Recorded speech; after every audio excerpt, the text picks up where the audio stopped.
జార్ఖండ్ సీఎంగా జేఎంఎం అధ్యక్షుడు హేమంత్ సోరెన్ ఎల్లుండి ప్రమాణ స్వీకారం చేయనున్నారు. హేమంత్ సోరెన్ సీఎంగా ప్రమాణ స్వీకారం చేయడం ఇది 4వసారి. ఈ ప్రమాణ స్వీకారానికి కాంగ్రెస్ అగ్రనేత రాహుల్ గాంధీ, టీఎంసీ అధినేత్రి మమతా బెనర్జీ, సమాజ్వాదీ పార్టీ అధ్యక్షుడు అఖిలేష్ యాదవ్, అరవింద్ కేజ్రీవాల్, ఆర్జేడీ నేత తేజస్వి యాదవ్తో పాటు పలువురు ఇండియా కూటమి నేతలు హాజరు కానున్నారు. సాయంత్రం 4 గంటలకు రాంచీలోని రాజ్ భవన్ కు వెళ్లనున్నారు హేమంత్ సోరెన్. గవర్నర్ను కలిసి ప్రభుత్వ ఏర్పాటుకు ఆహ్వానించాలని కోరనున్నారు.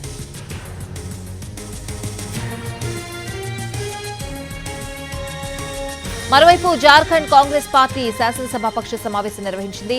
ఎన్నికల బాధ్యతలు నిర్వహించిన తెలంగాణ డిప్యూటీ సీఎం భట్టి విక్రమార్క ఆధ్వర్యంలో ఈ సమావేశం జరిగింది. ప్రభుత్వంలో భాగస్వామిగా ఉంటున్న కాంగ్రెస్ పార్టీ 4 మంత్రి పదవులు ఆశిస్తోంది. 4:1 ప్రకారం 4 కేబినెట్ పదవులు ఇవ్వాలని కోరుతున్నారు.